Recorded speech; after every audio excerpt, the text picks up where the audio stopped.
Continuamos aquí en La Maquinita. Hoy tenemos muchísimos temas, muchísimos invitados, pero este precisamente es muy importante para mí porque he estado hablando acerca del tema desde que comenzó este programa, creo, desde el primer día, y entonces voy a ver si ya pues satisfago, digamos, toda mi preocupación y también la suya.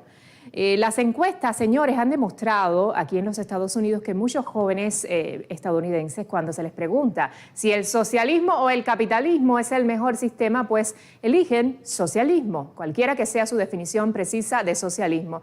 La generación Z y los millennials votan por la universidad y la atención médica. El rechazo de los jóvenes al capitalismo estaría relacionado con lo que aprenden en sus universidades. Esta es una pregunta que le hago ya a mi invitado, el intelectual, escritor cubano Orlando Luis Pardo Lazo, quien precisamente él está pasando un doctorado de literatura comparada en la Universidad de San Luis en Missouri y tiene, digamos, mucho que hablar con nosotros al respecto. Buenos días, Orlando, qué gusto tenerte aquí con nosotros. Buenos días, Maite, un placer estar contigo y con tu audiencia. Muchas gracias. Mira, cuéntame, Orlando, ¿tú crees que todo lo que vemos en esa mentalidad, digamos, en esa ideología socialista, en ese enamoramiento humano, tiene que ver, de los jóvenes aquí en Estados Unidos, tiene que ver precisamente con lo que aprenden en las universidades? Bueno, definitivamente es un tema que se ha manejado mucho en Estados Unidos durante décadas. No comenzó ahora. En algunos bandazos hacia la zona contraria, recordemos la experiencia del macartismo en los años 50, cuando con mucha razón, cuando con mucha evidencia, un senador, pero sobre todo hubo un espíritu de creer y ver y denunciar cómo las instituciones democráticas de un país abierto, como son los Estados Unidos, son muy fácilmente permeadas e infiltradas por agentes de influencia de otras sociedades cerradas, donde no permiten ningún tipo de influencia extranjera. Esto ocurre a nivel intelectual, con brillantes intelectuales europeos, significa brillantes hombres de izquierdas europeos que han salido huyendo en diferentes momentos del horror europeo y han sembrado la idea socialista en Estados Unidos.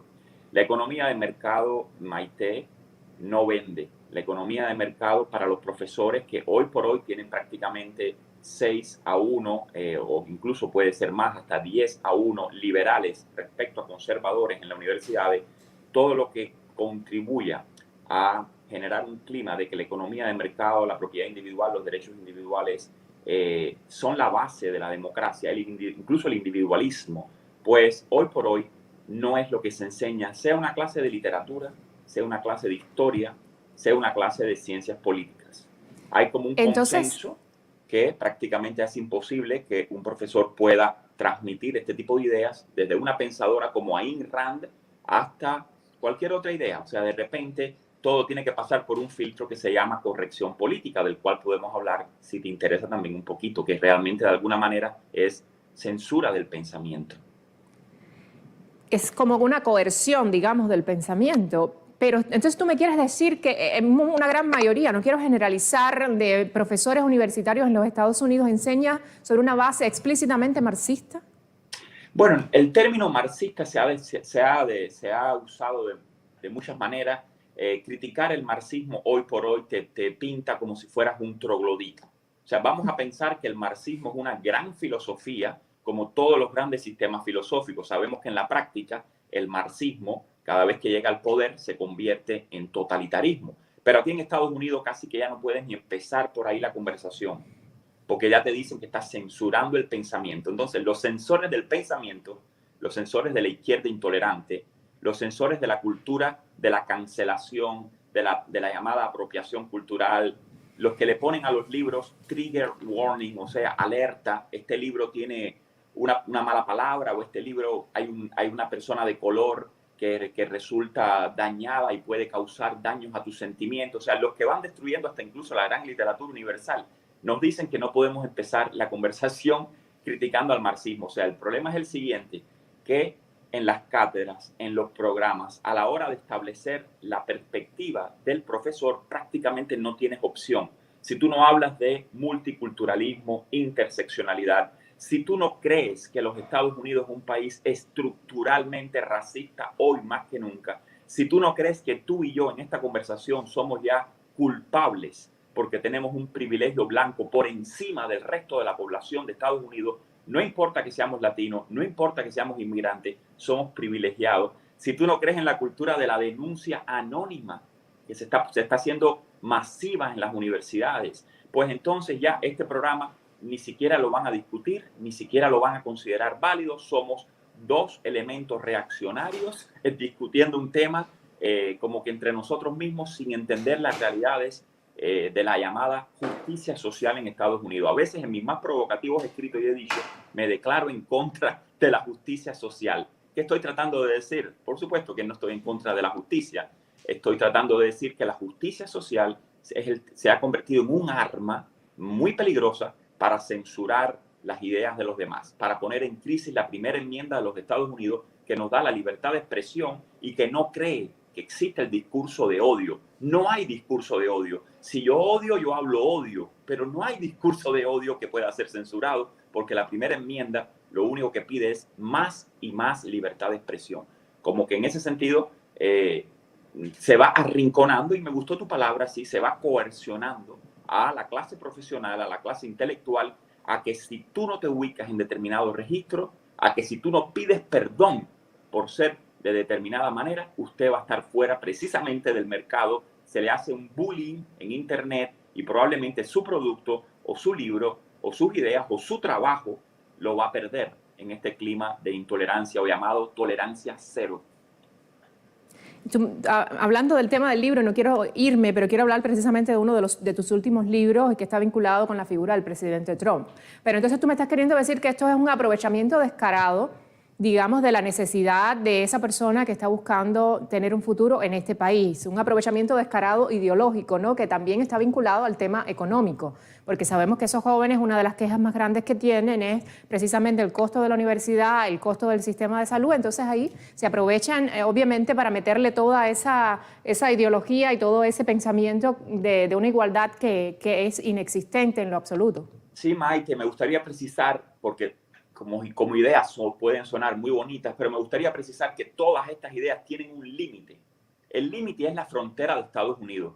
Cuando esta ideología cruza la frontera de Estados Unidos, por ejemplo, y llega a La Habana, o llega a los asesinos mexicanos. México es un país que está lleno de asesinos, de carteles criminales. Tengo amigos en Ciudad Juárez que me están pidiendo, por favor, cómo poder llegar a Estados Unidos. O sea, cuando llega a Cuba con la dictadura totalitaria de 60 años, esa ideología desaparece y entonces pide aceptar al otro como el otro es. Cuando llega a los países musulmanes, donde las mujeres no pueden ser presentadoras de televisión ni manejar un carro y que las pueden colgar por besar a otra muchacha, pues esa ideología tan estricta que quiere tanta justicia social en Estados Unidos se calla la boca y dice que al otro hay que aceptarlo porque es diferente. Al otro no le gusta que se hagan caricaturas de Mahoma y hay que respetarlo en su cultura. Es una cultura diferente, hay que respetarla. Sin embargo, la cultura norteamericana, la identidad norteamericana, la cultura blanca, europea, sajona norteamericana, no merece ningún respeto.